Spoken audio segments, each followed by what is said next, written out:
Oh, my hairline is getting so thin. Oh wow, it showed one person on and then it's one person off. That's weird. Hello, everybody. It's me, Shell360, and it is Kpop Tin Hat Hour because I have so many Tin Hat conspiracy feelings about today. I just can't contain myself. It's guys. I don't know what the hell's going on. I don't know what's going on.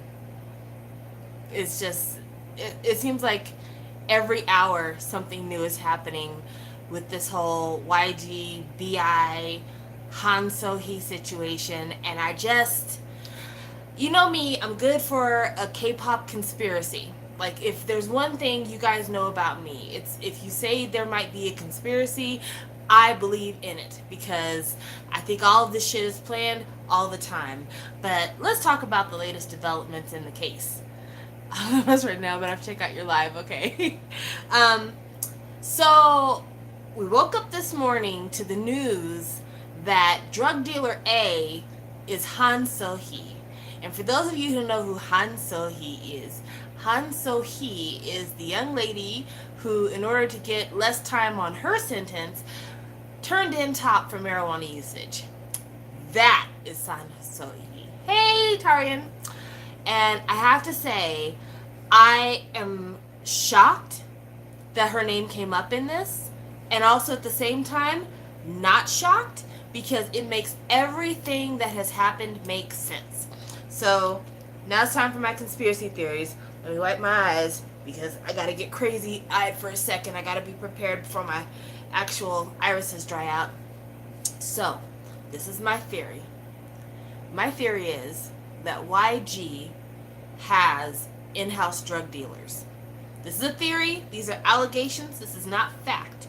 But I don't think that Han So Hee providing marijuana to Top, providing marijuana and being asked to provide LSD to BI, and then Sunghoon having her number is a coincidence. I think it's one of those things where she was well known in the company as being the connect. Like, this whole time, everybody knows that she's the one that if you want to get lit, you go to her. I think that YG was ready to make a deal with her about BI, but the reason he didn't make a deal with her about Top the reason he didn't make a deal about Top is because she didn't tell him that she was going to turn in Top. And, you know, we never did get much information about what convinced the police that Top for sure had done marijuana. Because I don't know if he tested hot or not, but it was testimony is what got them to bring him in for questioning and everything else. I'm thinking they had cacao talk conversations. I think that, okay, so he did test positive. I think they had cacao talk conversations and they just ran through her feed. Thank you. A lot of you saying, why are you probably the reason why drugs are in the company? Absolutely. Okay, so first I want to start out with one narrative that's going on Twitter, YouTube, all over the place, that a lot of people keep repeating that I don't think is true. And fight me if you wanna, I'm just saying, because I'm just saying. A lot of people have been saying that BI turned to marijuana and LSD because of possibly undiagnosed or untreated mental health issues. Well, I've known a few people who drink and who smoke and do other things in their life, and I can tell you this much. Marijuana is not a mental health aid. And I don't mean like people with mental health issues don't use it. What I mean is most people don't turn to marijuana because of their depression or their anxiety. Most people who first get introduced to marijuana do it because it is a social drug. It is something that you go to the party, smoke is in the air, people are chilling, having a good time. Just like there's alcohol at the club, there's marijuana at the club. So this narrative that everybody has about, oh, YG is just so uncaring and he doesn't even allow his children to get therapy, he's such an awful boss. YG is an awful boss. But BI smoking weed has fuck all to do with mental health. It has everything to do with the fact that he's trying to get lit. The scenario to which Top was getting lit, to which BI is getting lit, is the same scenario to which my brother gets lit and other people get lit. You go to somebody's house, they're passing around the bong, or they're passing around the doobie, or they're passing around, the little joint, whatever the fuck it is. Everybody sits around, everybody smokes out, you turn on the music. So, yeah, that's what that is. And I'm okay with that. Like, I'm not saying that that makes BI any worse of a person because he decided to engage in recreational drug use of marijuana, because to me, marijuana is not a hard drug.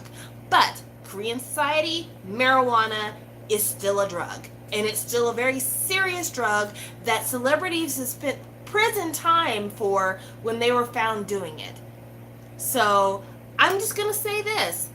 The whole narrative on Twitter about, oh, undiagnosed mental health issues, please, please, please put that to the side. That's not what this is. What this is a young man wanting to party, and in order to party, he wanted some drugs. Because, especially like YG, you're talking about artists who get exposed to a lot of Western culture. Like, they party with people from all over the globe. It's always a lot of Europeans, Americans, maybe people from like mainland China. There's always a big there's always a big group of people from all over the world that hang out at YG. So you have all these people from all over the world, from countries where weed is not a big deal, countries where a little bit of coke may not be that big of a deal, and they're used to partying in these situations. And so since they're used to partying like this, weed, that's going to be in the air. That's going to be a thing people do, just as much as the alcohol is a thing to do. The weed is going to be a thing to do. And for a lot of people, weed is something they do rather than drinking, because drinking makes them feel more out of control. I know a lot of people who they would rather smoke weed and kind of chill out than to have alcohol and get totally like loopy and out of control and feeling sick and nauseous. They don't really have that same thing with weed. So BI wanting to do it and not seeing it as being that big a deal is because he's in an environment where no one thinks it's a big deal. Everybody feels like this is just what we do when we want to have a good time. Even you could tell from the Cacao Talk conversation when he was like, I want to try LSD. Will I see graphics and illustrations and all this stuff? That thinking of LSD being a mind opener, that comes from Western culture of all of these musicians and artists from like the 60s and the 70s saying, yeah, I wrote my best work when I was high, or when I was dipping acid and all this other stuff. Hell, even today, artists like Future and a lot of these SoundCloud rappers, they talk about getting high and then writing a verse, or drinking lean and writing a verse. They all talk about making their art under the influence. So why wouldn't BI, who is being told you need to make art for commerce, want to have a shortcut in order to be able to be inspired, in order to be able to be creative? So I don't place any blame on him. I really don't care about the drug usage for him. It was all about whether or not he knew what he was doing was wrong. Absolutely, he knew what he was doing was wrong. But in YG, he's using the house drug dealer to buy his drugs, and he knows if something happens, YG's got police connects, YG's got government connects. He saw what YG did with Park Bomb's medicine scandal. He probably had saw what YG had done for Top, because this was before Top got caught. So he's like, if anything happens, our boss will take care of us. We have drugs all the time. So why would I be concerned about getting caught? I know I'm going to be okay.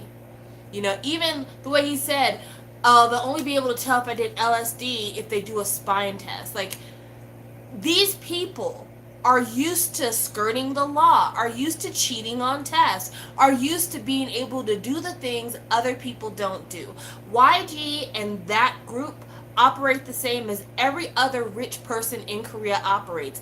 That whole mentality of, I've got enough money to make it to where the law doesn't apply to me. You saw that with the heir to Korean Airlines who had a hissy fit and made the plane stop because she was pissed off about them serving peanuts. You saw that with Wang Hana, who was involved in all this Burning Sun stuff and was like, oh yeah, I did meth, but don't look at me, look at my friend. And the police, sure enough, go and look at her friend. So it's the exact same thing. YG artists are like, we operate in that upper echelon. We operate with these rich people. We operate with fashion designers and artists and all these other people. So when you are up in that level, little shit like let's drop some acid, let's smoke a little weed, you don't think that that applies to you because you're used to buying your way out of trouble. And YG has bought himself out of a lot of trouble over the years. But there are a lot of people who have been waiting for the day to come catch YG. They have been waiting for an end. They have been waiting for their opportunity to finally get him caught up in all of his bullshit. And the Burning Sun situation was what they were looking for, because they were already talking about tax evasion with his nightclub beforehand. There were like there was already reports about the fact that he owned a nightclub that he claimed was a restaurant, so he had to pay different kinds of taxes. That was already a thing. But now it's, you went to a party where prostitution was involved. You have another club where there was also tax evasion. We think you're destroying records. There's building permits that you don't have. There was land that he was leased by the Korean government that he got for like pennies on the dollar or pennies on the won. I don't know how you do it. But there's been all kinds of shady shit with him. But people are finally seeing that YG's not untouchable, that people are ready to make real moves against him in some of the shady shit he's doing. So this drug thing, this is the one that people are like, the Korean public won't stand for this. If they see that multiple artists at YG are doing drugs, they're going to turn on this man. And this is how we're going to get in. And so Dispatch, being the clever assholes that they are, like, we have police contacts ourselves, because when you are trash reporters, you don't get trash unless you're able to hire diggers. So we'll hire our police informants and say, hey, give me some YG dirt. Somebody said, I got something for you. There's a little bit of testimony that no one's ever seen. Would you like to hear it? Here it goes. And so they put that out there. YG, the first statement that he makes when the Dispatch Cacao talk, it is the stupidest thing he could have ever done, says, it's not true. We got a hold of the testimony and then called the drug dealer into our building and they corrected their statement. Why would you admit that? Do you know how that sounds? Are you just so fucking dense and so used to having your way that you would actually tell the truth? This is how it sounds, like, from my point of view. Our police informants told us that one of our artists was in trouble, as they've been instructed to do because they're all on payroll. So then we had them bring the person in who they had caught, realized it was one of our own, and told her, bitch, listen, we'll pay for your attorney, we'll do what we need to do, but you better not say shit about B.I. When they ask you, tell them you made a mistake and he was just trying to get time off of your sentence. Because I know where you live. I could ruin you. And that's exactly what the fuck happened. So he says this, and already people are like, this statement don't even sound right. Why would you pay your PR people to tell us some shit like this? This just makes it sound like this was some imitation, crime boss, mafia, intimidation bullshit. That's what this sounds like. So B.I., realizing the game has been called, everyone's in the hot seat. He's like, you know what? I quit. Fuck it, I quit. Now, a lot of you are thinking YG threw B.I. away. And you'd be right. YG probably told him, listen, son, I've got problems of my own right now. I'm not really in a space and a time where I can protect you. People are looking at my finances. They're going to see that I paid the police to leave this shit alone. This is very public right now. I'm going to have to let you go because I done already tried to save Top. Obviously, that's not really working. I tried to save GD. That's just coming back to bite me in the ass. I got all this sundry shit to deal with. I got all this prostitution shit to deal with. I got tax evasions to deal with. I can't put any resources towards you. You're on your own, motherfucker. And that's why he got rid of BI. But BI, if he's smart, and Lord, I hope you're smart, leaving YG is the best thing that could happen to him. Because now he becomes the informant. And if BI is as stupid as everybody else in this whole Cacao Talk series is, he didn't erase his conversations either. And he's going to bring all his shit back up. And he's going to say, listen, I know you caught me red-handed on the marijuana, and you might have me on the LSD, but I'm not going to do no time, because I'm going to give you what you really want. And not only is he going to be able to give police what they really want, he's going to save his reputation as well. Because if BI comes out and says, let me tell you how things work at YG, let me tell you about all the pimps and prostitutes and drug dealers and everything else that come through these doors, and let me show you my Cacao Talk messages, let me give you these receipts. If he does that and he goes mega public with it, people are going to be like, you may be a drug user, but you're telling the fucking truth. Let the revolution begin. So him getting out of it is actually to his benefit, because there's a chance for redemption. But if he stays at YG, he'll always be seen as that druggie, because Top is always going to be seen as that druggie. G-Dragon is still considered that druggie. It never goes away. It never goes away. But now is the time where he could say, I'll be the whistleblower.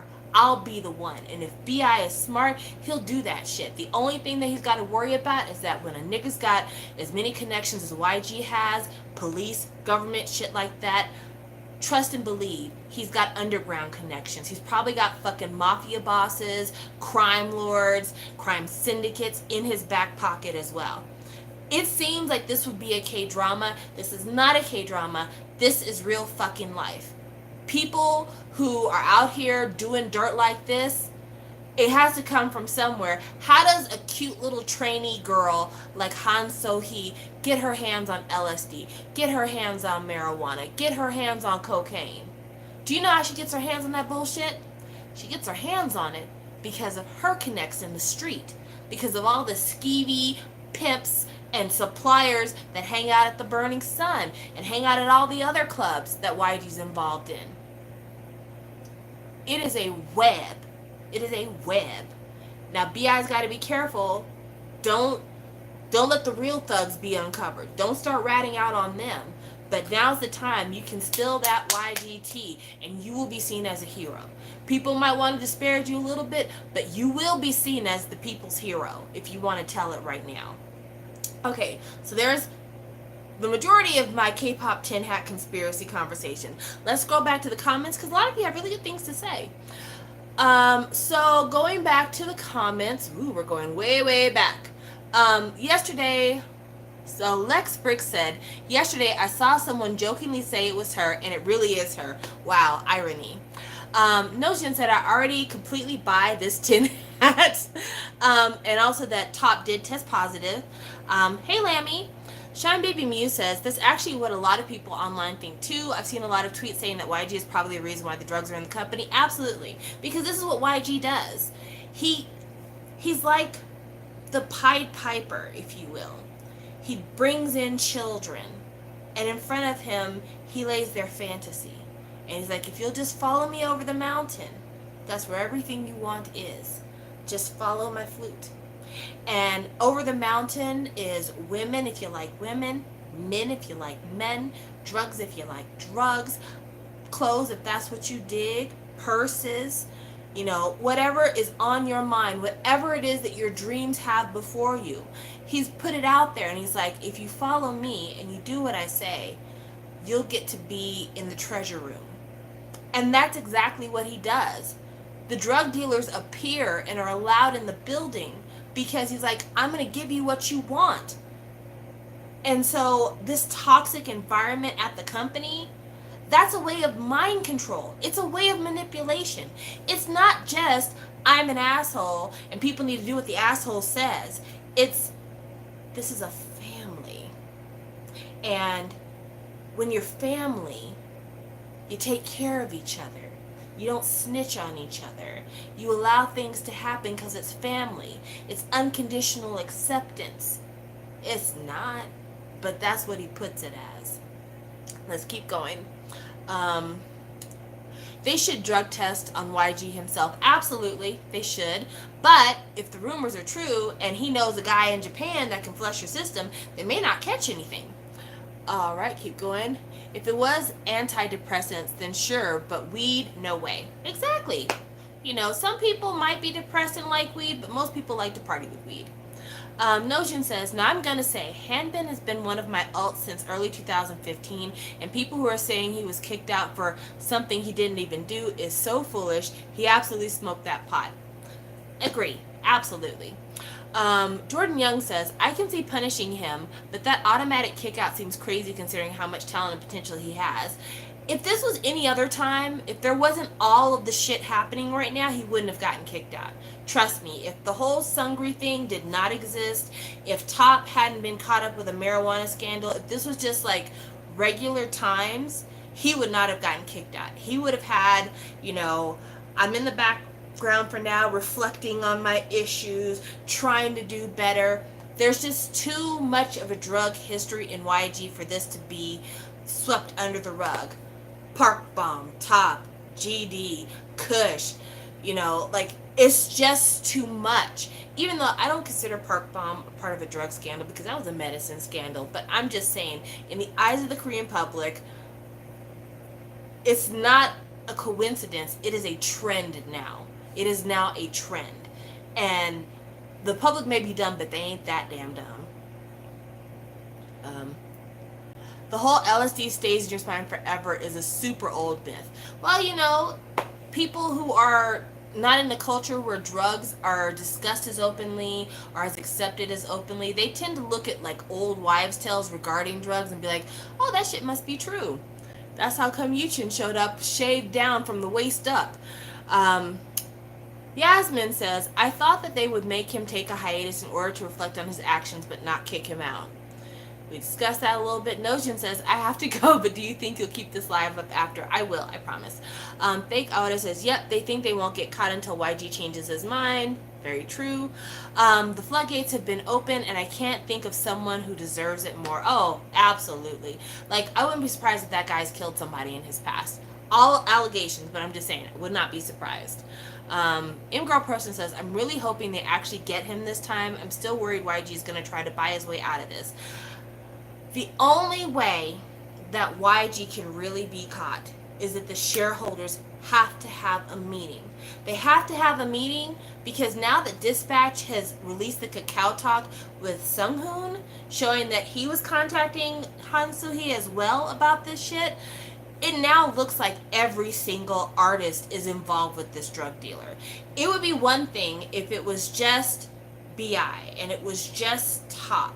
Then you could say, well, you know, the rappers. Sunghoon's not a rapper. He's more of a singer. So now it looks like every guy at YG is involved with drugs. And when it looks like all of the artists are involved with drugs, that gets the shareholders' attention. Because it means that your bottom is about to fall out of all of your profit-making ventures. Because it's one thing if you can isolate and be like, it's those individuals. Those individuals are the problem. But when it's Big Bang, it's Icon, it's Winner, people are going to start to assume it's ACMU. They're going to start to assume it's Blackpink. They're going to start to assume it's E-High. You know, she's lost a lot of weight recently. People are going to think it's because she's on drugs. So if the shareholders are smart, that's what's going to get him out the paint. Because once he can't hide behind the shareholders, there's no protection for him anymore. I know it's much easier said than done, but that's just how I feel. Got it. And yes, I agree. B.I. needs to spill all the tea and make things right. That would be crazy. I hope this actually happens. B.I. spill the tea, boy. Bomb seen as a druggie too. Oh, absolutely. You know, Korea doesn't really have any understanding of the medication that she used to treat her anxiety and her actual legitimate documented mental health issues. You know, like, let's just be honest. I'm going to say something that's really ugly right now. Forgive me, my heart is in the right place. Bomb cuts up her face because she doesn't like herself. Bomb has a lot of insecurities. So she cuts up her face, inflates her breast. You know, when she takes pictures, she photoshops her butt to make it look extra big. You know, she does a lot because the person that she was born, she's ashamed of. And she does a lot of things to cover up that person. And unfortunately, no matter how you cover up this on the outside, your heart is still your heart. And it's obvious that she still hasn't dealt with it, even today. Even today, she still has issues with her self-confidence, her self-esteem, her self-image. And so she legitimately is somebody that you can just look at. You don't even have to spend a lot of time examining her. You can just look at her and tell she's an individual who needs therapy. She's an individual who needs counseling. She's probably an individual who needs anti-anxiety medication, antidepressant medication, possibly, you know, medication for body dysmorphia, medication for bipolar. There's a lot of things that she needs help with.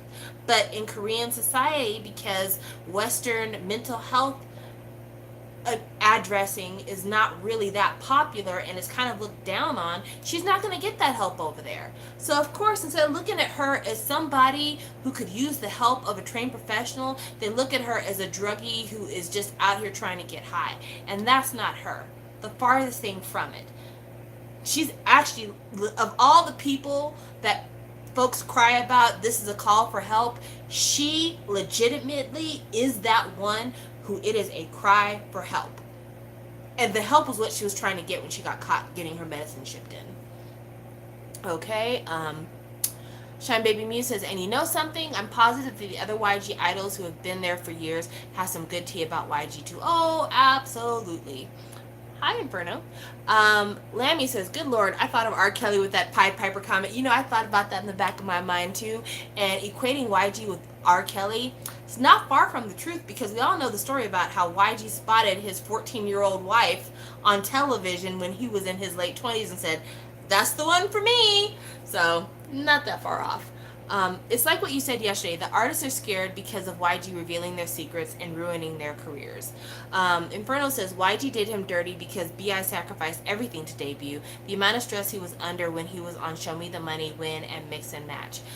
YG may have done him dirty, but YG treated him the way any man who's under the gun is going to treat anybody who's not them. It's you or me. That's the situation YG's in right now. I can't afford to protect you because people already suspect me of being wrongdoing. If I protect you now, if I let you stay here, it's going to look like I'm as bad as we all know I am. So I have to cut you off. It doesn't matter what you gave me. What matters is my survival. And that's what this whole thing is. Anybody who doesn't see it that way is not thinking clearly. This is all about survival. And when it comes to survival, YG is not going to allow himself to be dragged under the bus if he can throw somebody else under the wheel. And that's why it doesn't matter how much B.I. has sacrificed, how many years he spent on the label, how many lyrics he wrote for people, how many hit songs he has, how many day songs his group was winning. None of that matters, because if that shit matters, then they would have treated 2NE1 better. If that shit really mattered.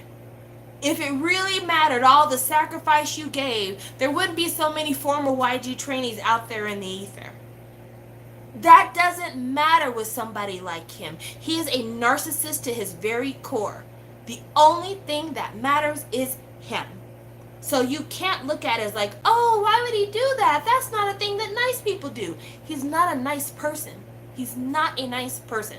So nice guy politics doesn't apply at all. At all. Okay. And some, if not all, of these secrets are due to YG and or the company culture itself. Facts. Lock him up. YG needs to clean house ASAP.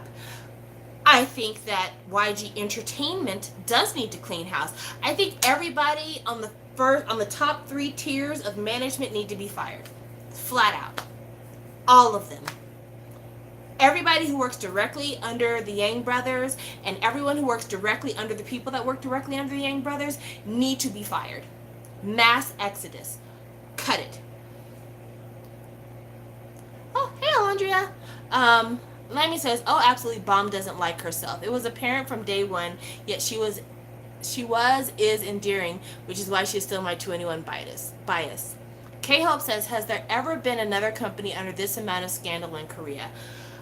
I don't know if there's been a company that's had this amount of scandal at once. I mean, there's always been issues. Like, Cube had a really bad year last year. And maybe for 2 years, because Cube had the whole Gina scandal, Cube had all the shit that happened with Beast, Cube had all the shit that happened with 4 Minute, all the stuff that happened with Yena. When the Chinese company took over Cube, that pretty much shut down everything over there. So there have been companies that have had their bad years. FNC kind of had a little bit of a bad year for a while. They had all the stuff with Younghwa and the stock scandal that he blamed on his mom, and people whose college degrees have been invalidated. There's been scandals throughout, but when it comes to just everything piling up and all of the dots being connected, this is probably one of the worst, like, company-wide scandals in Big Three ever. Like, in Big Three, this literally is the biggest one ever. Fake Otter, you're not wrong about Bomb. I still hope she someday gets the proper help she needs. Oh shit, I never got the notification. What did I miss? Yeah, YG is pretty much an egoist and a narcissist. Inferno Review says, you're right, I feel like it's just business at the end of the day. Like SM in 2014, it isn't as bad as this, though. Wasn't. Absolutely. Having a bunch of members leave a very popular group, that sucks. Having a bunch of members look at possible arrest and imprisonment, that is a whole nother thing. The only thing worse than something like this is artist death, to be quite honest with you. There really isn't anything worse than possible imprisonment, the scandal of losing your reputation. Those things are awful, but at least you live to tell the tale. Artist death is a whole nother thing, which is why a lot of people, they say that 2014 was the worst year in K-pop because we lost 2 members of Ladies Code. There was the whole Sewol Ferry incident, which Korea still isn't over. Can't believe that it's been 5 years. Wow. And then we had all the members of EXO leave. There was a bunch of other drama here and there that year, but death really is the hallmark of the worst year. And so, I mean, Lord, please don't let anybody die this year. Please don't. And as much as I talk about, B.I. is a grown man, he knew what he was doing, he wanted to have fun, he had fun, and now he's paying the price for it, I don't want him to hurt himself. I really don't. Because I know this time is scary. Because if he doesn't feel confident enough to go ahead and turn on YG and tell all the company's secrets, then he's going to think, this man is so much more powerful than me, and he's going to destroy me.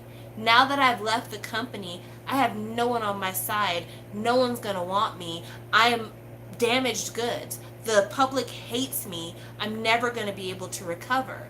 And if he doesn't have the self-confidence to get over that and continue living and doing the things he needs to do, there's a good chance he might think, what is the point of going on when everything I've worked for practically my whole life has been taken away from me? But I hope that he's got the inner strength and that he's got the family that will tell him that they still love him, that they're still proud of him, and that they still believe in him, and he won't feel like he needs to do anything to hurt himself. But I worry about that. Like, that is a legitimate concern. And I would hope that, he would have enough faith in himself to say, you know what, if I'm going down, fuck it, I'm burning the ship down with me. So Carolyn says, I can't think of anything like this happening since I got into K-pop. This is really on a different level, at least from the single company standpoint. Lammy says 2019 is in the running for one of the worst years in K-pop. 2014 is still the worst, though. Shine Baby Muse says, yeah, I hope that B.I. stays strong. I wonder if he'll be able to stay in touch with the other icon members somehow. I'm sure that they all have, like, Finstas, where, it's like they have their regular Instagram and then they have their one that's sort of behind the scenes Instagram. I'm sure on that level they'll still be able to communicate. I'm sure they have each other's phone numbers, Kakao Talk IDs, all that kind of stuff. What I worry about is, are people going to accept iKON? It was one thing for them to have BI quit the group, quit the label. He's a problem all unto himself. Now, with them starting to drag in members of Winner, it creates this kind of herd mentality for a lot of people. They feel like one bad apple spoils the whole bunch. They're going to think, just by sheer association, everybody else in iKON is probably druggies as well. You know, and it's not like iKON has a crystal clean image in Korea. There's a lot of people who don't like Bobby because they feel like he's a little bit too boastful and he's a little bit nasty. Then there are people who are not liking iKON because of previous dating scandals. Like, there's a lot of criticism there, and people still kind of consider them a flop who came into some recent bad luck. And so, yeah, they're not going to walk out of this unscathed at all. So it is a thing where the shareholders really need to get a grasp on this before it snowballs and no one from YG is taken seriously or looked at positively. I mean, I don't know if it's changed since this morning, but when I went to go watch Somi's birthday MV, they had disabled the likes and dislikes button. They like totally made it to where it's just like, you can vote if you want to, but you're not going to see the counts, because there's probably a lot of people who were disliking from Korea because they don't want to see her succeed, because they don't want to see anyone from YG succeed. And it doesn't help them that when Somi did her showcase, she didn't sing. Like, listen, I get it that YG is about perfection, but this, you've released the song. At this point, what's done is done is done. Why wouldn't you sing? Why wouldn't you sing? I can't, I can't sing right now because there's choreo that goes with the song, and you know, we did choreo for the video, and the video's really cute, guys, but I don't know, there's just a couple of moves that I feel like I really need to improve. I think I want to do something different with the kickball change. You know, we were going to do the Dougie, and then, you know, we did this number here, and I just feel like that's played out. I kind of want to do a little bit more of the shoot dance in that part. You know, give me a moment to get it right. I know I'm supposed to go on the music shows next week, and I'm totally going to do it, guys. Totally going to do it. But I just have a couple of tweaks. So, you know, instead of me doing a performance for my showcase, let's talk about my new glasses. Oh my gosh, they're so cute. Oh, and let me talk about my rings. Okay, so these are Chrome Hearts. As you guys know, I have an endorsement deal with Chrome Hearts. And have you seen this big bow I'm wearing? Oh my gosh, I look like a present. Get it? Birthday present, me wrapped up. I'm the present. Oh my gosh, this is so much fun, guys. Aren't we having fun? Who needs a performance? We're having fun. This is fun. We don't need a performance. Oh my gosh, this is going terribly. Anyway, I know you guys have stuff to do. You were asking me questions about YG earlier, so I'm just gonna go ahead and let you go back to your investigative journalism, and I'll see you on the music shows, guys. Thanks for coming. Bye. Literally the showcase. But you know, it is what it is. She's doing the best she can out of what is a shitty situation. Let's see here. I missed a couple of things. I think so I missed that comment that said iKON about to become iJohn again now that they're shipped off to Japan. Oh, fuck yeah. They will be in Japan probably for the next 2 years. Because, like, they were supposed to have a comeback pretty soon. So, all that's got to be re-recorded and everything else. Awkward K-Pop Panda says, I think soon everyone will be against YG as a while due to all the scandals coming from their doors. Oh yeah. Already people are like, Somi's release is a flop, even though it's like doing really big numbers on the charts, but people are still calling it a flop. So Lammy says, saw that too about the showcase. K-Hope says, it was sort of the BI and Bobby show in iKON.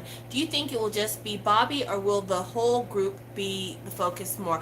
I think that Junwei, is that how you pronounce it? Junwei. the sexy one with the great voice. I feel like it's going to be him and Bobby. It's going to be the Bobby and June show. So, I mean, they're going to make it a two-man show for sure. They might try to bring the other ones in there, but, I mean, who else is rapping? Like, seriously, who else is rapping? I don't listen to a lot of icons, so I don't have a frame of reference here, but who else is rapping? You know? So, it definitely is going to change the group dynamics significantly, because it's going to be like Bobby and them dudes is what it's going to have. It's going to turn into like a 4-minute type of situation where it's Bobby and them dudes. Bobby and the bros. That's what it's going to turn into. Okay, so Carolyn says Somi didn't sing at her showcase. Yeah, man, sure didn't. So she basically had a press conference. Pretty much. She said the choreo wasn't ready. Like, what? I mean, for real, how is the choreo not ready when you've already filmed a music video that had some choreo in it and you're supposed to go on music shows? How is the choreo not ready? Like, what am I missing here? What dots am I not connecting? Shine Baby News says, ugh, I feel so bad for Somi. She doesn't deserve this at all. I mean, I don't think that she deserves to have her comeback ruined by all the bad press, but I also feel like something is going on in the background that she's not being adequately prepared for stuff, because at the very least, she should have been ready to do a dance.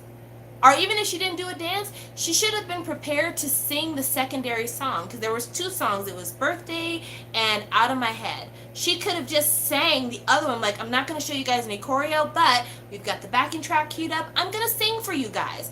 And she didn't even do that. And that just shows, like, whoever the people are that are working with her, they're totally oblivious to how much her success is dependent on her showing that she is ready. That she is completely ready, because she is under the harshest of spotlights.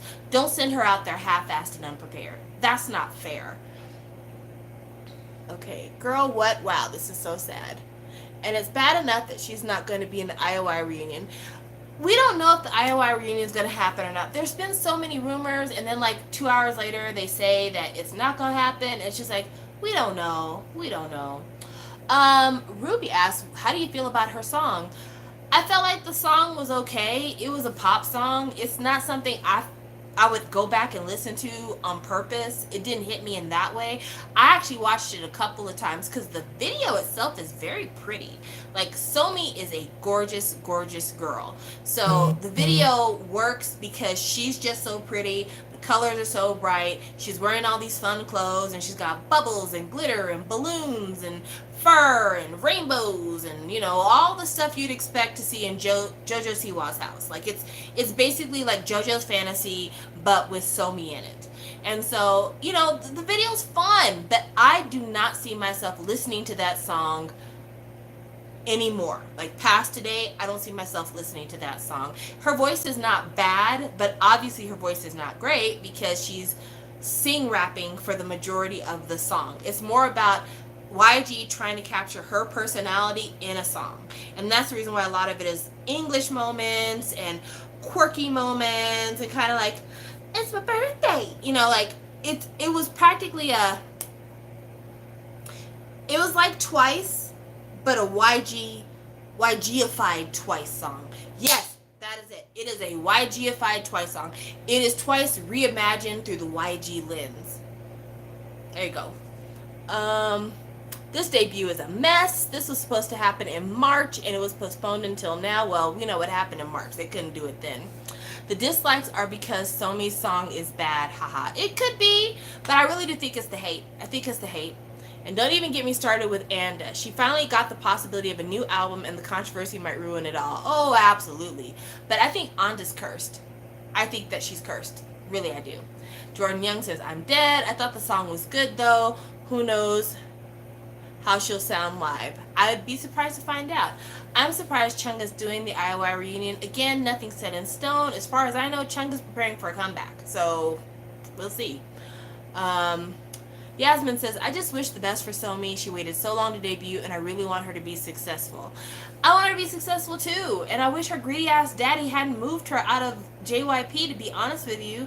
Like, a lot of people are saying that the reason why she's at YG is because JYP threw her out. And I'm not saying, like, regular people like us. I'm talking about netizens. But, yeah, like, she waited a long time. She did wait a long time.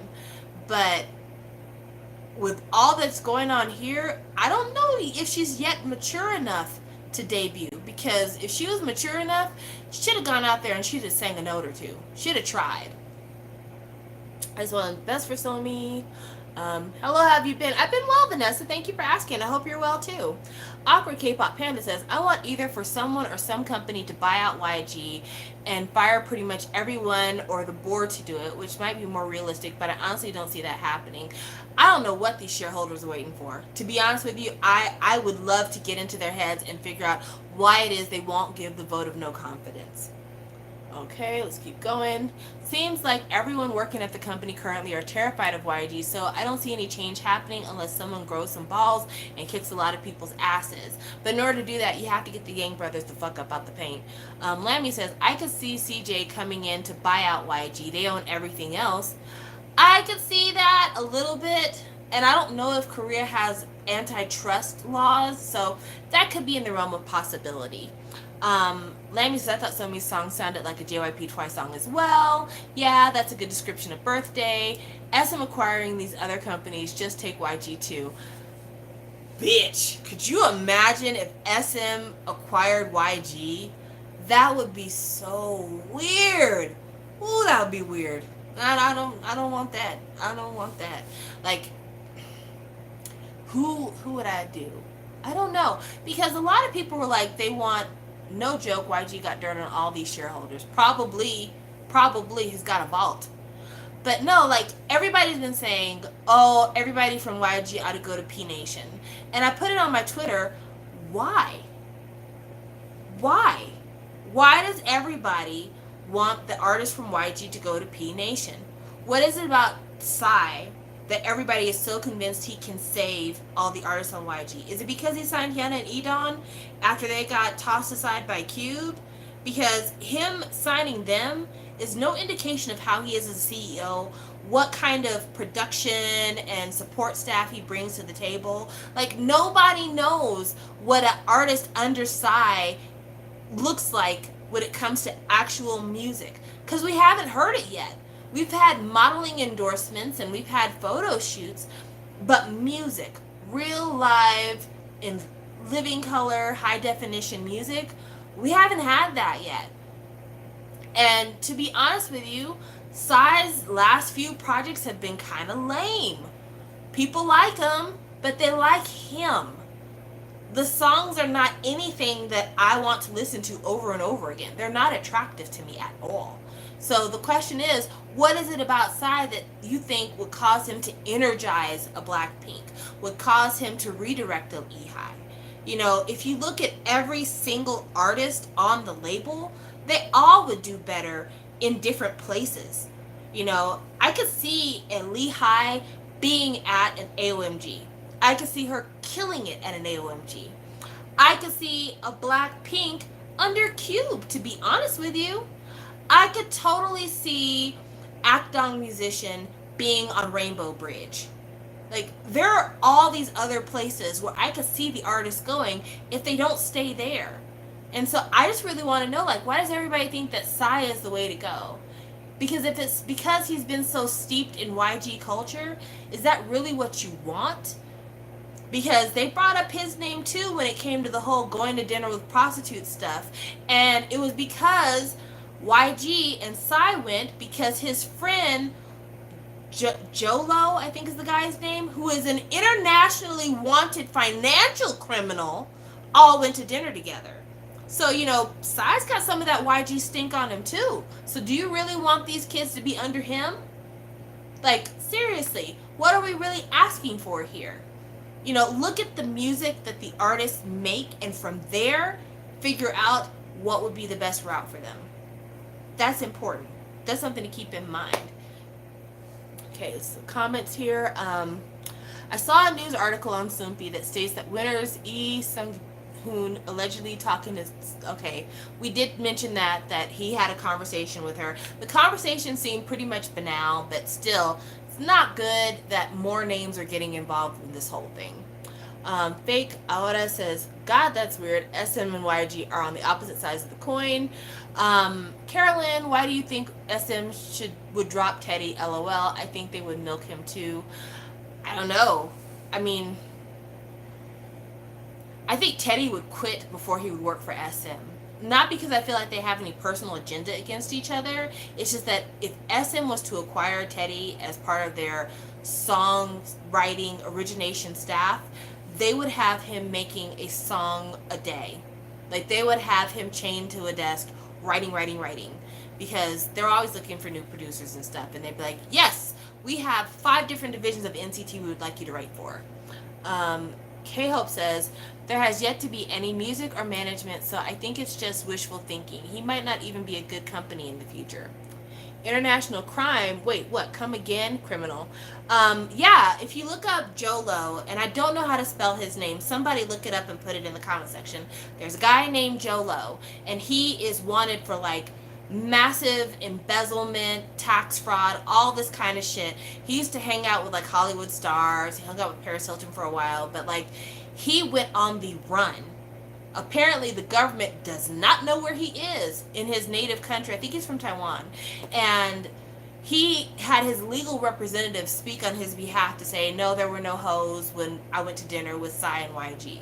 But like, you literally are a financial criminal on the run from the law as we speak. Should we really take your advice? Is your word that good? Like, for real, for real?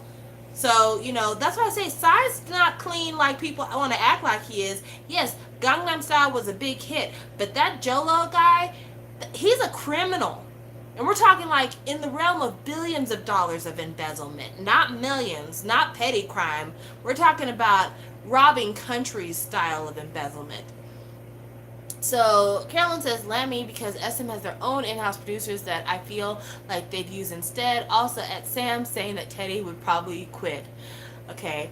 Shine Big Mew says, yeah, I agree with K-Hope. The more I thought about it, the more it seems like fans want to see people go to Psy's label just because of wishful thinking.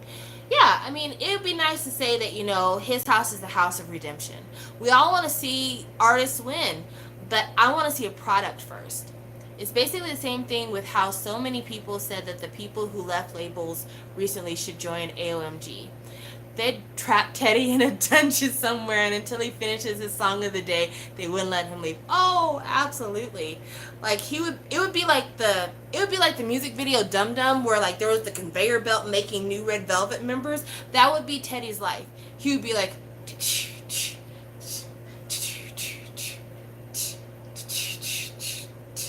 just pumping out songs.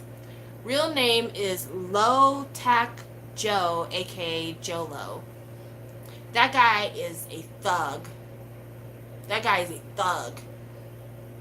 Like, when I said, like, it's not just political people and, you know, police people that YG's got an in with.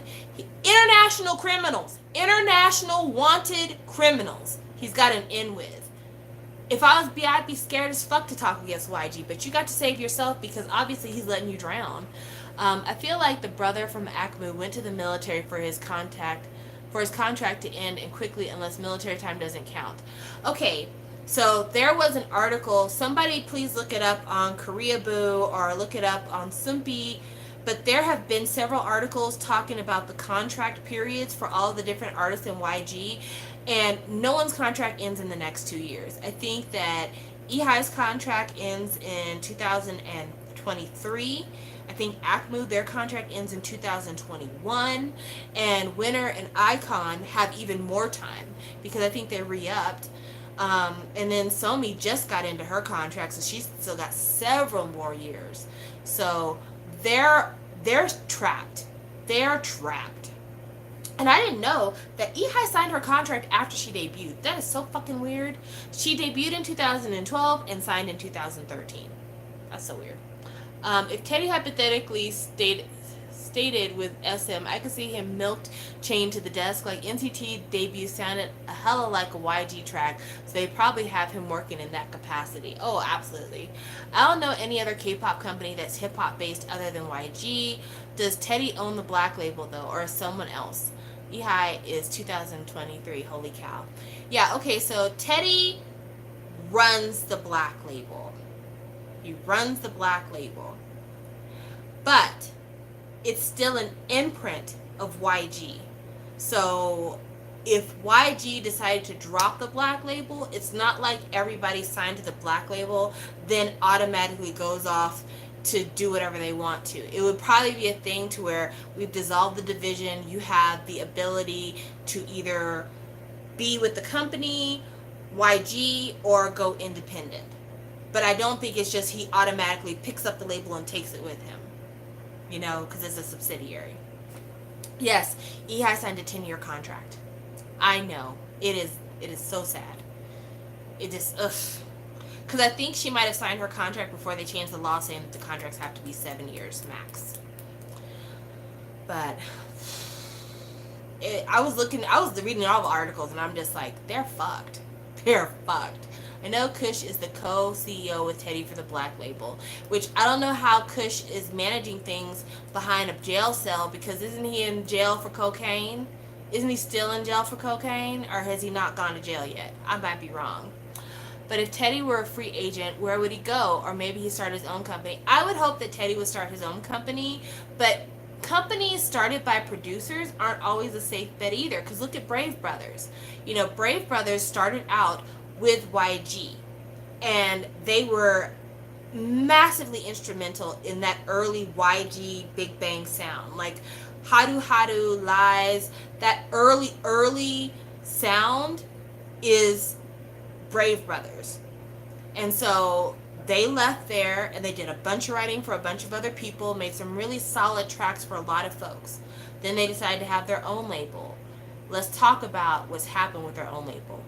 Big Star, Brave Girls, Samuel. So a producer running a label doesn't always mean you're going to get everything that you're supposed to get. Yeah, well, I know Brave Brothers is one person, but, it's one person plus all of the people who work in the production room. So, when it comes to a producer up and leaving and starting their own label, some of them aren't businessmen. Some of them are schmucks, and so it's really hard to be able to tell if him leaving and taking the black label with him and taking artists with him would work out for the best for them. Because sometimes the producers don't know what to do. They don't always reserve their best songs for their artists either. Good point. Double Sidekick got lucky with Momoland, though, but like you said, you can't think of another success besides Hitman with Big Hit. Yeah, Big Hit really is the best example of a producer's label making it happen. Samuel's trying to leave Brave Entertainment. Brave Entertainment is threatening to sue Samuel because they say that he shouldn't be allowed to leave. He's saying that they took advantage of him. It's mostly his mom, though. But, he's saying that, they had him doing promotions and doing work that was outside of the contract that he shouldn't have been involved in, and they didn't make the pay structures clear. So there's a lot of dirt going on there.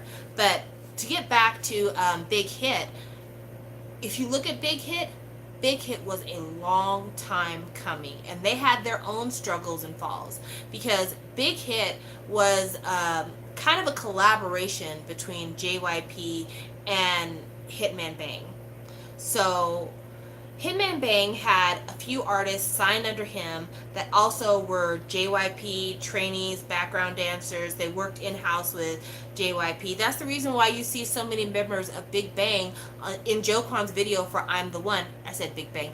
You see so many members of BTS in Jokwon's I'm the One video, because so many of them were like crossover JYP trainees as well as Big Hit trainees. There was a lot of this number. And also members of 2AM were signed to Big Hit, but they worked at JYP as part of their group. So, it wasn't like Hitman Bang started his label and nobody helped him and he had no contact with anybody and he did everything on his own. No, he kind of did a Teddy situation where it was like, I am a subsidiary under another bigger label. I have my artists, but my artists kind of fill in the gap over at the majority larger label. And then, a lot of people forget there's a reason why Big Hit doesn't have female trainees. It's because the whole glam situation. People forget that Home used to be signed to Big Hit before they finally left because nobody would ever pay attention to them. Big Hit wasn't an out the box success. It took time and it took guidance, and he had to learn a lot of lessons the hard way along the way. So you can't say that a producer is just going to be the best home for somebody, because sometimes they don't have it handled. Because a lot of producers are used to dealing with the technical aspect, but running a label is about everything else outside of the technical aspect. It's about managing relationships with networks, with the music chart people, with the television people, with the radios, with internet service providers. It is about being able to get on music shows. It's about being able to get the right people to give a shout out to your group when they debut. Like, it's all of these things. There's a reason why people knew who BTS were before they debuted, because people put it out there like, hey, social media, that guy who featured on that one song, he's a part of this new group. And it's building up that network and getting that word of mouth out. And so that's why a lot of producers, they start out under a bigger label, because they're not used to that. They're used to, I made a song, do you like my song? Buy it. That's what they're used to. All this other stuff is a lot for people. It's a lot. If you don't have the experience or connections, then it's going to be so much harder to succeed. Hitman had his brother as a financial resource. His bro runs one of the most popular video game companies in Korea. He had his brother as part of a financial resource, but JYP was also, I believe, a part shareholder or a part investor in Big Hit as well, which is why there was so much crossover between the two. Soompi has a better reputation than Koreaboo or All K-Pop. I like to get my information from Soompi, but I also like to go over to Koreaboo as well, because both Koreaboo and Soompi like to interpret articles from Naver. And so it's nice to kind of get articles that come from where they originate in Korea and have them translated. Recently on Cha-Cha Malone's Instagram, he was working on something in SM. A lot of really cool independent producers work at SM. Jinbo has worked at SM. Cha-Cha is going to be doing some stuff at SM. Dean used to work with SM. Like, they get a lot of really interesting people through the doors that don't get a lot of recognition. Comments back. My friend said Soompi and Koreaboo are not reliable sources. Is this true? Like, where else would I go to find about K-pop scandals? I also like AsianJunkie.com. It's super biased, but it's biased in a way that I relate to, so it's my fave. God7 mentioned they were close with BTS from their training days. Oh dang, there was more to Samuel. Yeah, best of luck to Samuel getting out of there. Does he even need a label? Lots of producers in the West just freelance. I pray for Samuel to get out. Ooh, I hope Akmu leaves in 2021. They stick out so much against the rest of the roster, and they deserve better. They absolutely do. So, there, I think that gets me caught up. Oh, okay, I just didn't get why my friend is against Soompi and Koreaboo. All K-pop is trash. Okay, so, Alondra, if you don't know why all K-pop is trash, I'm just going to give you a really quick history lesson. All K-pop is trash because the CEO, founder of All K-pop, used to date A-Lee back in the day.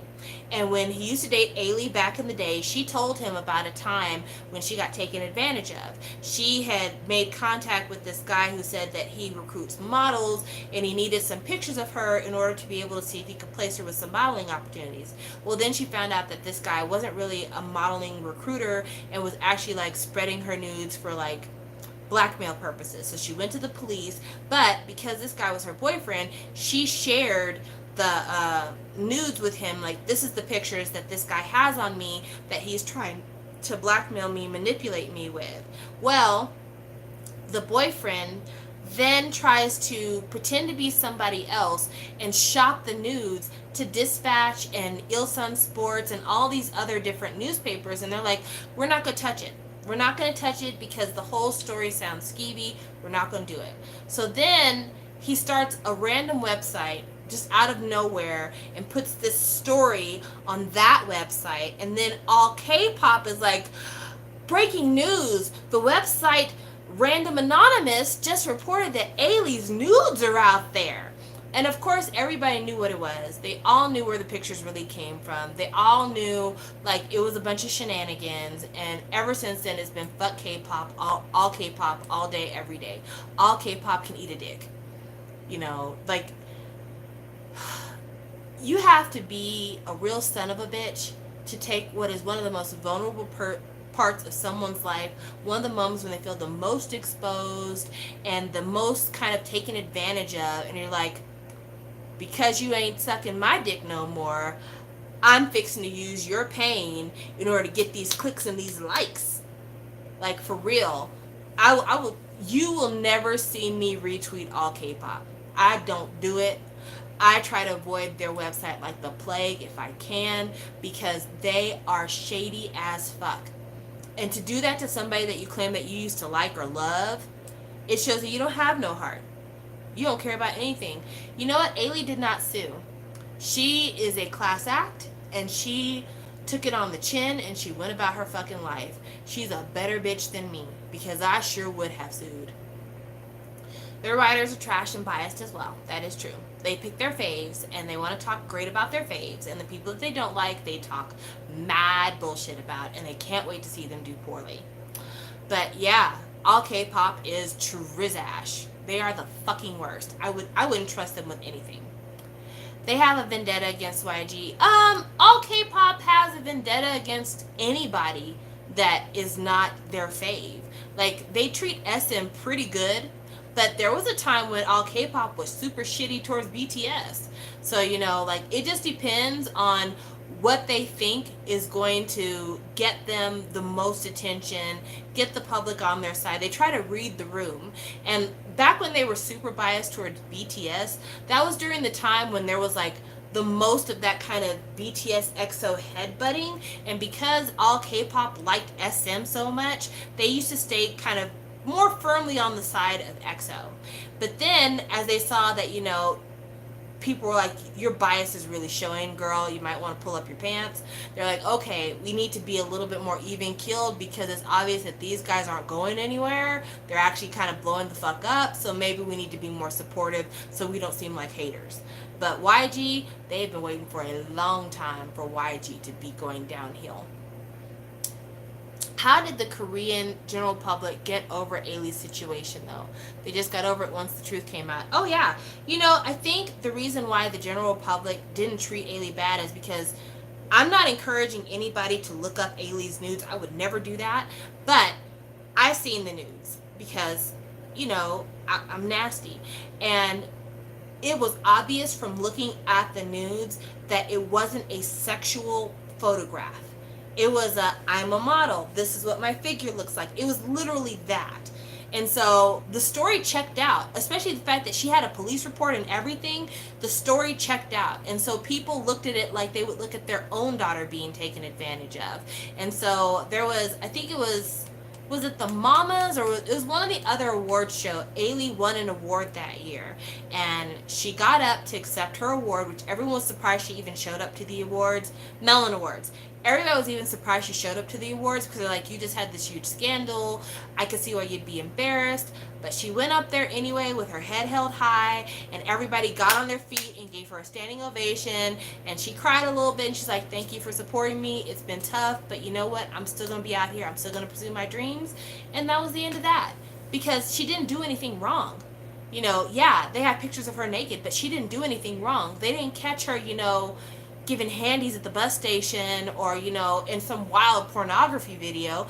They literally caught her doing something that she thought was career related, fairly innocent, and it got completely warped. Because not every country is the same way that America and other parts of the world are about nudity. Some people look at nudity as art, and they see it that way.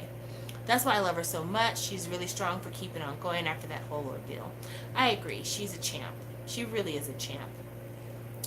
But yeah, I can't think of anything else going on in news that I want to talk about. Wow, the general Korean public can have empathy when they want to. They can, absolutely. You know, a lot of times, if you go based on websites like Netizen Buzz, and, you know, you look at articles on Soompi, it may seem like the Korean public is just a bunch of hateful, spiteful bitches. That's not true.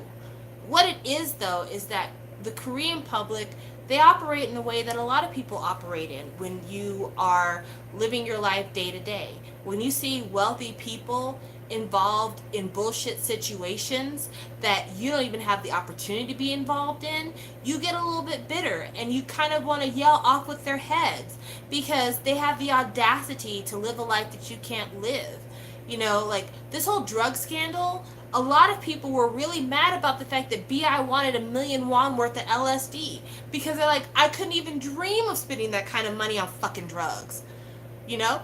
And so that is a lot of people, there's a lot of people who are suffering in Korea. Even though South Korea is a beautiful nation with lots of technology and a lot of great things happening, it's hard for the young people in Korea to find regular, gainful employment. It takes a lot. Going to the best schools, making the best grades, having the best test scores, looking the best to get a job at LG and Samsung and Lotte and all these other big places. There's this whole corporate culture of if the boss wants to go out drinking and get blind drunk, we all got to get blind drunk. I show up to work at 8 in the morning, I stay at work until 10 at night. That is a thing in Korea. That's the reason why the suicide rate is so high. So you've got a lot of bitter, broken people who just want to survive and they don't see themselves making any gains in life. They're just these corporate hamsters.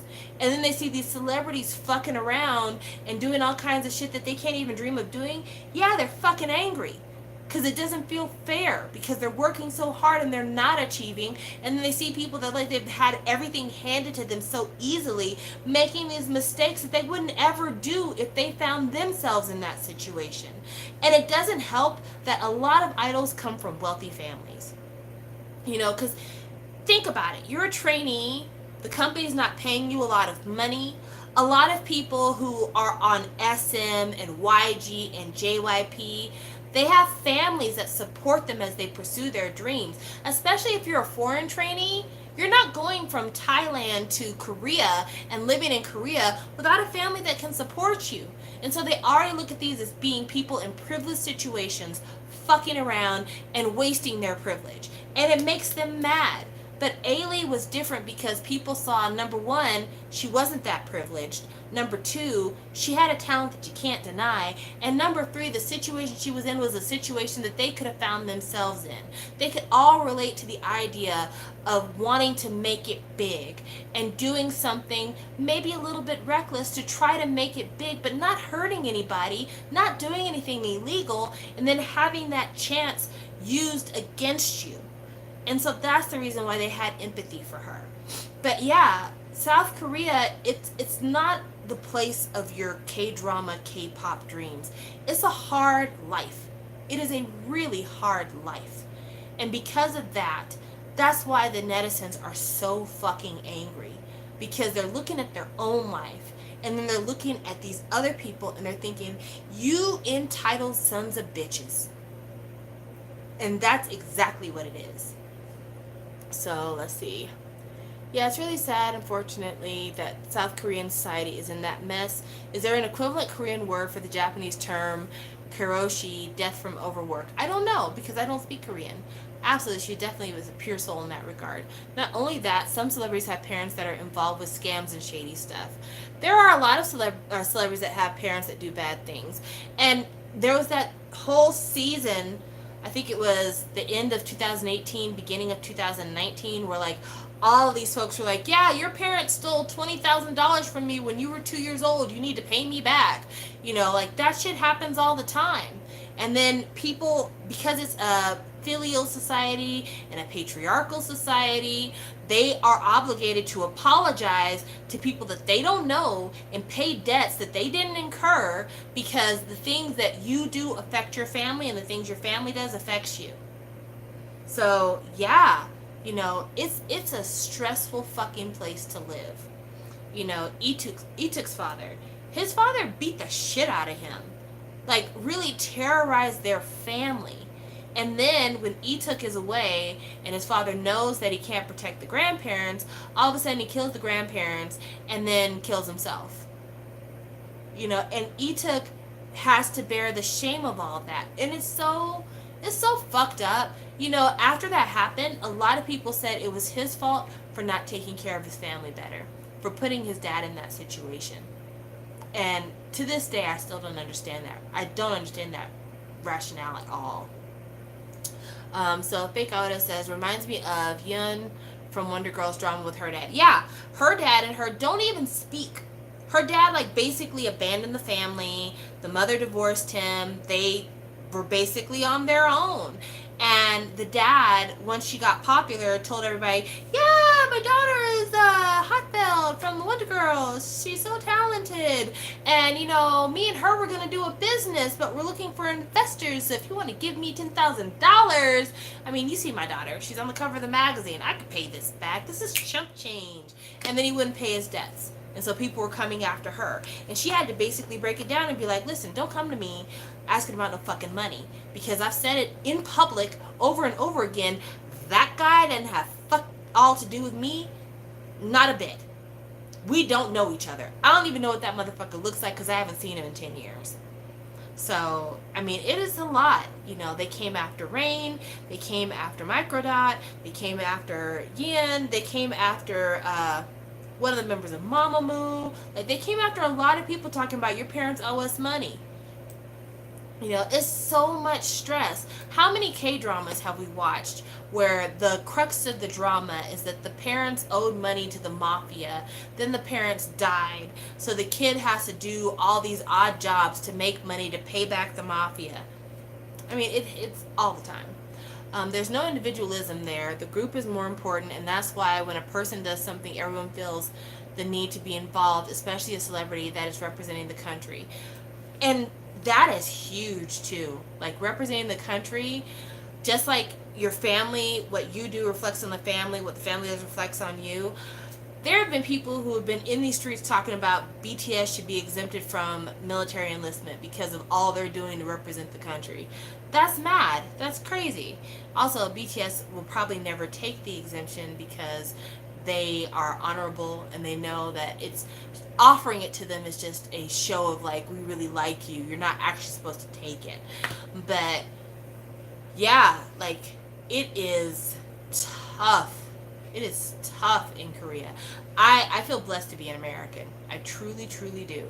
Because especially being a big bitch like me, Korea would eat me alive. I would have such a hard time finding a job. No matter how smart I think I might be, I would have a hard time finding a job because you have to put your picture on your CV.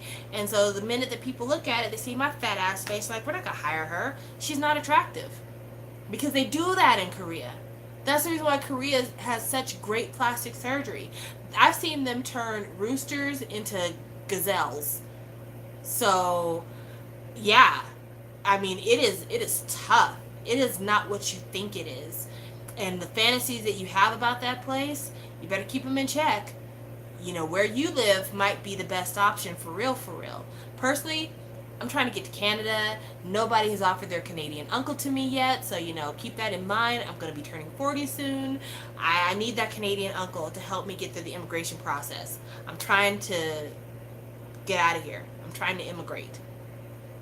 But I say all that to say, main point being, the shit that's happening with YG is endemic of the way that the wealthy treat Korean society, the privilege that they wield, the idea that the law doesn't apply to them, and the idea that anyone outside of their innermost circle, their family, is disposable. And it's going to continue to happen. Incidents like this are going to continue to be revealed. And as much as I feel like this is the time to get YG out the paint, realistically, this is an average day in the life of a large Korean conglomerate. Look at the lives of all of the Samsung heirs. Look at the lives of all the LG heirs, the Kia heirs, the Hyundai heirs. Look at those families and look at those stories. The shit they've gotten to do. There's been chaebols that have been married to Hollywood actresses, and when they divorced, they took the kids and still ruined that person's career. And that person doesn't say shit because they can't. They've been involved with drug schemes. They've been involved with murder schemes. They've been involved with tax evasion. They've been involved with bribery. They've been involved with all of this stuff. When the former president of South Korea was deposed and sent to prison, it was because she got so many bribes from so many of these large companies. They faced no repercussions for offering the bribes. She faced all of the criticism for accepting the bribes because they wield the power. Because when people think of Korea and they don't know K-pop, they think Samsung televisions and cell phones. They think LG televisions and cell phones. They think Hyundai cars. They think Kia cars. They think anything but who the president of South Korea is. Hollywood actors or Korean entertainment industry? Fuck, that's a hard one because they're both trash ass. Probably Hollywood. You know, as nasty and seedy and disgusting and gross as Hollywood is, there's still a lot of things you can do in Hollywood that you cannot do in Korean entertainment. You can divorce and it doesn't impact your career. You can be publicly gay and it may impact your career in some ways, but in most ways you can still operate.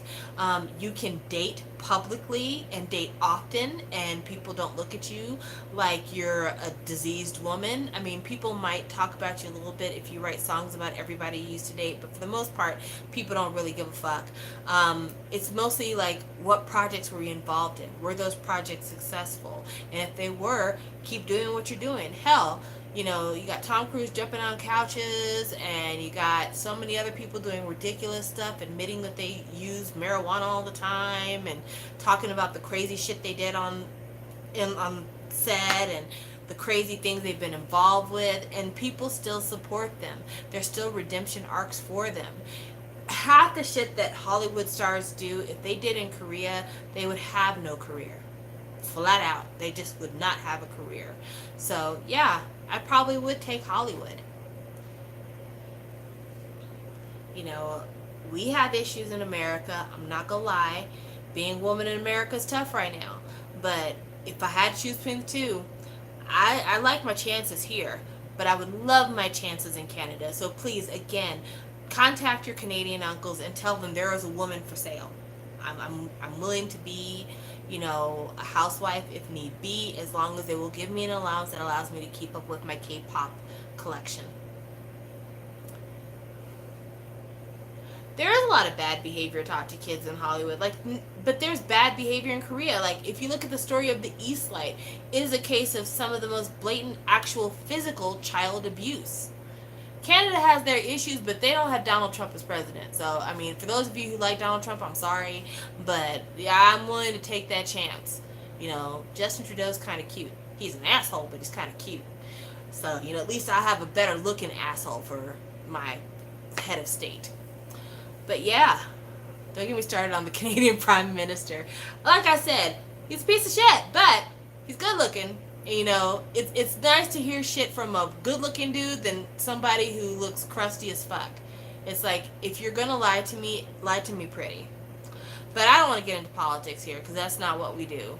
We talk, but we try to stay away from politics if we can. Thank you for watching. This has been almost an hour and a half.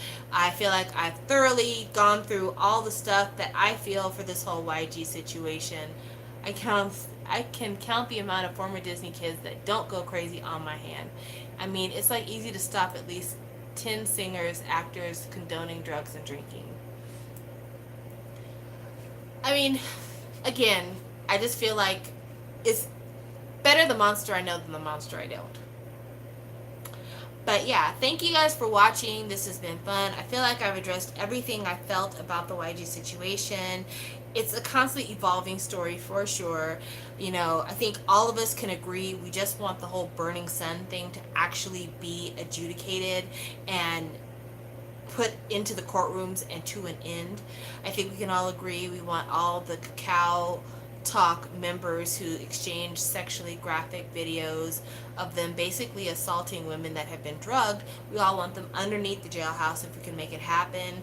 We all want BI to go on to greener pastures, and we want to see the artists at YG thrive and succeed, minus, certain peoples. But we don't know what's going to happen because YG, for all the fuck ups that we're seeing right now, still wields a lot of power. And because he wields so much power, I can't say that we're going to see the change we want. It's going to have to be somebody brave, someone who the public will believe, and it's going to have to happen in a huge way. And I hope it doesn't involve somebody getting hurt. That's my main feeling. But thank you guys again, and I will talk with you later. Bye.